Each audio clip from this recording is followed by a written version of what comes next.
오늘은 구조적 사고에 대한 주제로 좀 이야기를 해보려고 합니다. 여러분, 그 순환 구조라는 말 혹시 들어보셨습니까? 선순환 구조라는 말도 있고 악순환 구조라는 말도 있죠. 기계뿐만이 아니라 사람의 시간 사용이나 인생도 어떨 때는 선순환 구조의 국면에 접어들기도 하고 어떨 때는 악순환 구조에 접어들기도 합니다. 구조라는 게 뭐냐면 결국 앞선 이유 때문에 또 영향을 받은 이유가 또 다시 앞선 이유를 만들고 이게 반복되는 거죠. 이렇게 동글게. 제가 예를 한번 들어보겠습니다. 예를 들어 제가 직장 다닐 때 있었던 악순환 구조입니다. 일단 직장에 입사해서 악순환 구조의 첫 번째는 제가 일단 외벌이였다는 것도 있고요. 외벌이다 보니까 현금 흐름이 굉장히 부족하죠. 부족하다 보니까 아껴 써야 됩니다. 아껴 쓰다 보니까 철저하게 저축 위주의 삶을 살았죠. 계속 쥐어짜고 제 몇 번 얘기했지만 제 와이프가 머리도 잘라주고 집에 차는 둘째 있기 전까지는 있지도 않았어요. 그렇게 막 아끼기만 하는 삶을 살다 보니까 뭐가 더 심해지죠? 회사에서 들어오는 그 작고 소중한 월급의 중요도는 정말 어마어마합니다. 왜냐하면 그게 제 생활비의 전부니까. 그러다 보니까 회사에서 근무를 할 때 어떻게 되죠? 최선을 다하게 돼요. 물론 근무가 최선을 다하는 게 나쁘다는 건 아닙니다.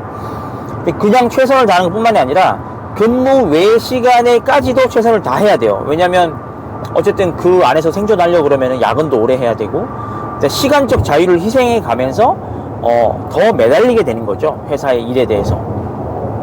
물론 회사의 일을 열심히 했기 때문에 많이 배운 것도 있지만 그때 왜 당시에 제가 악순환 구조였냐면 그렇게 회사 일을 밤늦게까지 하고 잠을 줄여가면서 일하고 그러니까 한마디로 한 틈조차 없는 거죠. 어떤 시간이 나의 성장을 위한 개인적 성장을 위한. 아니 그러면 회사에서 일하는 건 성장이 아니냐 할 수 있죠.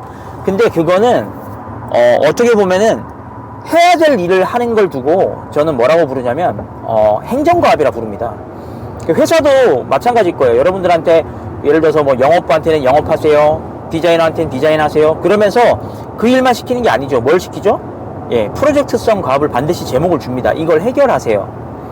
근데 개인으로 돌아와 보면 그 월급을 받기 위해서 회사를 다닌다? 이거는 사실은 행정과업에 가까워요. 그러니까 생활을 해야 되니까 회사를 다니는 거지 그 일 자체가 무언가 내 미래를 바꿀 확률은 거의 없다는 거죠. 그래서 이 순환 구조를 깨려면 그러니까 돈이 없어서 시간을 자꾸 더 투자하고 시간이 없어서 또 돈을 못 벌고 또 시간이 없고 또 돈을 못 벌고 그러니까 이게 계속 도는 게 제가 볼 때는 직장인의 약간 숙명 같습니다. 그러다 보면 어느 해 뭐 한 해, 두 해, 5년차, 10년차, 제가 10년차까지 왔죠. 근데 다행히 저는 제가 그런 구조에 들어와 있구나라는 걸 깨달았어요. 그래서 구조적 사고란 굉장히 중요합니다. 근데 내가 왜 이렇게 삶이 힘들지? 열심히 사는데 아침에 저는 새벽에 나갔거든요. 7시에 나가서 막 새벽에 들어오고 근데도 왜 생활이 나아지지 않지? 나의 생산성이 오르지 않았구나. 그럼 생산성을 올리려면 크게 방법은 두 가지가 있어요. 하나는 연봉을 올려야죠. 직장인들 입장에서. 근데 제가 큰 깨달음이 뭐였냐면 연봉을 20% 올리는 것보다 내가 소득 2배 올리는 게 훨씬 빠르다. 연봉 20% 올리면 어떻게 해야 되죠? 일단 첫 번째는 자기가 하고 있는 회사에서 성과가 2배 나야 돼요. 근데 성과가 2배 났다는 것을 나만 알아서는 안 돼요. 잘 보고도 해야 되고 또 그렇게 2배 성과난 애들 여러 명이 또 보고할 거 아니에요? 그럼 그 중에서 또 이겨야 돼, 경쟁에서. 한마디로 그 성과도 성과지만 성과 평가라는 게 더 중요해요, 회사에서는. 근데 개인의 프로젝트는 좀 다릅니다. 개인의 프로젝트는 내가 뭐 30%를 성장하든 50%를 성장하든 100%를 성장하든 그 자체를 누가 평가하지 않아요. 그것 자체로 여러분의 소득이 증가된 효과가 생기는 거죠. 그리고 나면은 그 소득이 증가된 만큼 여러분은 어느 정도 시간적 자유, 그러니까 틈을 확보하실 수 있는 확률이 더 늘어납니다. 무슨 말이죠? 제가 그랬어요. 그 회사 다니면서 그 부업이라고 하는 사이즈 프로젝트의 그 수익이 조금씩 증가되면서 회사 업무를 소홀히 한 건 아니지만 막 전처럼 막 야근 경쟁을 한다던가 뭔가 여기서 살아남기 위해서 막 이거에 매달리는 사고가 좀 많이 없어졌죠. 그러니까 합리적으로 생각을 하게 됩니다. 회사에서 나한테 기대한 역할들을 제 시간 안에 해내고 빨리 나는 퇴근해서 나의 생산성을 올리는 일을 해야겠다. 그렇게 해서 여러 가지 프로젝트들이 시작될 수 있었던 거죠. 이때부터 저는 이른바 선순환 구조에 접어들게 됩니다. 어쩌? 시간을 벌었으니까 학습을 하죠. 학습을 하니까 생산성이 또 늘어납니다.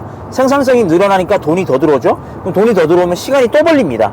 그러면서 이렇게 쭉쭉쭉 계속 선순환의 바퀴를 굴리다 보면 언젠간 갑자기 시간을 투입하지 않고도 돈을 벌 수 있는 사업 구조를 개발할 수 있구나라는 깨달음에 이르러요. 제가 지금 하고 있는 사업 모델이 여러분들은 파티룸만 하고 있다고 생각하시겠지만 여러 가지를 저는 지금도 구조를 짜려고 노력을 합니다. 그러면은 이게 무슨 소리냐? 그 자산에는 크게 세 가지 자산이 있다고 저는 생각합니다. 첫 번째가 저는 이 사업 구조적 자산이라고 생각을 해요. 사업 구조는 가치를 누리는 상대방이 있어요. 그게 고객이죠, 고객. 그 고객에게 지속적으로 가치를 줄 수 있는 비즈니스 구조를 짜는 것. 이것은 사실 돈이 없을 때 지식으로 도달될 수 있는 영역이에요. 두 번째는 뭐죠? 돈이 생기면은 그 다음부터 이제 자산 구조적 소득이라는 게 생기기 시작합니다. 그래서 자산 구조에서 예를 들어 뭐 내가 집이 있다 그럼 월세가 나오겠죠. 이런 이제 자산 내지는 금융 구조 소득이 생기기 시작하는 거고요. 그리고 세 번째는 사실 타고나야지 얻는 구조적 소득이에요. 이게 뭐죠? 관계 구조적 소득이라고 저는 감히 생각을 하는데 예를 들어 가족이죠. 제가 아버지가 굉장히 예를 들어 부자입니다.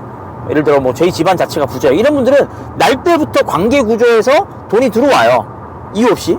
이런 분들은 당연히 뭔가 시간적 자유가 확보되어 있겠죠.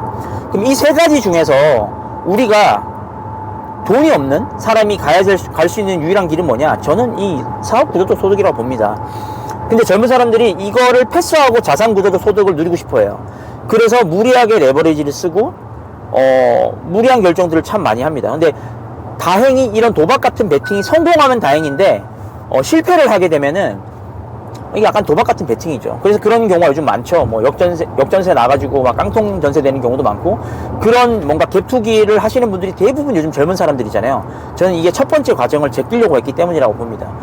그러니까 건강하게 단계를 밟아서 사람이 성장한다는 건 되게 중요한 것 같아요. 저도 이제 자산 소득을 중요하게 생각하고, 저도 이제 돈을 벌면 당연히 자산 구조 소득으로 넘어가게 될 테지만, 그 전에 앞서서 내가 만든 구조로 타인에게 가치를 창출하는 비즈니스 구조에 대한 고민을 참 많이 해야 된다고 생각을 합니다. 우리가 지금 누리고 있는 모든 그 편의시설들은 누군가 짜놓은 구조예요. 제가 지금 운전하고 있는 이 차, 누군가가 구조를 짠 겁니다. 엔진을 넣고 바퀴를 굴리고 오일 넣으면 이렇게 굴러간다. 이동을 편하게 할 수 있구나. 이 도로 시스템, 국가, 모든 사람들이 짜놓은 구조적 유익을 우리가 누리고 있어요. 그럼 작더라도 우리 역시도 내가 없이도 영향을 줄 수 있는 무언가 구조적인 발명을 해야 되는 겁니다. 그러니까 아이템을 발명할 필요는 없습니다. 어떤 아이템에서 다른 사람이 하지 못한 구조화를 이뤄낸다면 그 성과는 굉장히 클 겁니다. 제가 이제 다음번에 도전하게 될 아이템들이 여러 가지가 있는데, 그 중에 예를 들어 대표적인 카페를 들어볼게요. 카페 역시도 그냥 이걸 자영업으로 접근하면은 거기서 이제 매출이 많이 나오는 거에 집중을 하겠죠. 하지만 저처럼 구조적 사업화에 관심이 많은 사람들은 그걸 가지고 어떻게 하면 내가 없어도 지속적으로 고객이 우리 커피 브랜드를 만나고 내가 만든 디저트를 먹어줄 수 있나를 고민하게 되겠죠. 어렵겠지만 한 가지 모델만 완성을 하게 되면 마찬가지로 그 모델 또한 반복적으로 사용할 수가 있고, 그 모델을 심지어 교육도 할 수 있습니다. 그 모델로 교육하다 보면 프랜차이즈화도 되겠죠. 그러니까 이렇게 계단을 밟아 나가다 보면은 언젠가는 잉여현금 흐름으로 여러분의 자산이 생기고, 그 자산 내지는 금융소득 자체가 나중에는 사업을 하지 않아도 될 만큼 많아졌을 때, 그때 우리는 그걸 두고 경제적 자유라고 부르는 것 같습니다. 그래서 오늘 구조적 사고에 대한 말씀을 드렸는데요. 일단 첫 번째로 내가 어떤 구조로 현재 있는가를 살펴보시는 거 굉장히 중요합니다.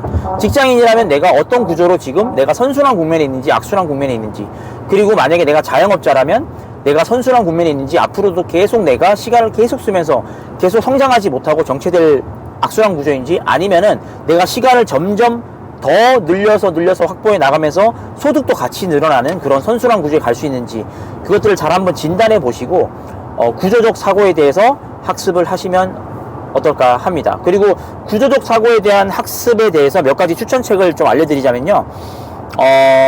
무슨 만화책 작가가 쓴 건데, 더 시스템이라는 책이 있습니다. 그 책이 조금은 이제 읽기가 간편하고 구조적 사고, 시스템 사고에 대한 이야기를 조금 한다면, 두 번째로 좀 난이도가 높은 게 마이클 거버의 사업의 철학이라는 책이고요. 그리고 여기까지 여러분이 마스터했다 그러면은 학습하는 조직이라는 책이 있어요. 학습하는 조직이라는 책은 상당히 난이도는 있습니다. 하지만 굉장히 두껍습니다. 읽기도 불편할 거예요. 그래서 가장 쉬운 책은 더 시스템, 그 다음은 마이클 거버의 사업의 철학, 그리고 피터 생게 같은 책일 거예요. 피터 생게 같은 학습하는 조직 한번 읽어보시면서 나의 삶의 구조를 어떻게 바꿀 것인가, 내지는 나는 어떻게 사업 구조를 만들어 갈 것인가에 대해서 고민이 필요하신 분들은 참고해 보시면 어떨까 합니다. 지금까지 저스트 듀였습니다.